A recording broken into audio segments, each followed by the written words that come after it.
Je suis psychologue et maman. Dans les sciences psychologiques, on étudie plein de choses qui ne se voient pas nécessairement. Vos pensées, vos émotions, vos envies, et aussi des choses qu'on peut observer, comme les comportements ou les expressions du visage. Mes études, elles se sont centrées sur la motivation chez les personnes avec une schizophrénie. Quand on entend schizophrénie, on pense souvent hallucinations, délires, paranoïa, qui sont un type de symptômes. Mais il y a d'autres symptômes dont on ne parle pas souvent, comme l'apathie ou le manque de motivation. Ce manque de motivation, c'est un symptôme très important chez les personnes avec une schizophrénie. Mais attention, ce n'est pas de la paresse. Certaines personnes ont vraiment des dysfonctionnements, des difficultés au niveau des différents mécanismes liés à la motivation. Par exemple, se projeter dans l'avenir, se réjouir. Si vous ne parvenez pas à vous réjouir d'aller à la piscine, par exemple, il y a peu de chances que vous quittiez votre série préférée pour aller nager.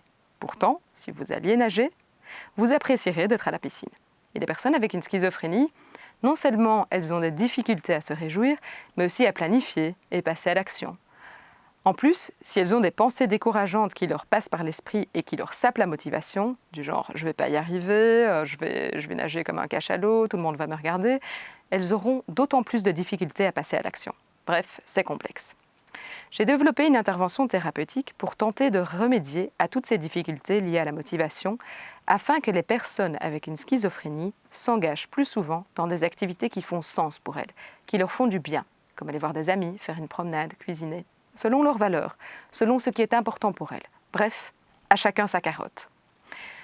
J'ai vu une série de personnes qui présentaient des difficultés de motivation et j'ai évalué leurs pensées, leurs émotions et leurs comportements avant, pendant et après mon intervention. Je voulais voir si cette intervention permettait d'augmenter leur motivation. Et d'après mes premières observations, c'est positif.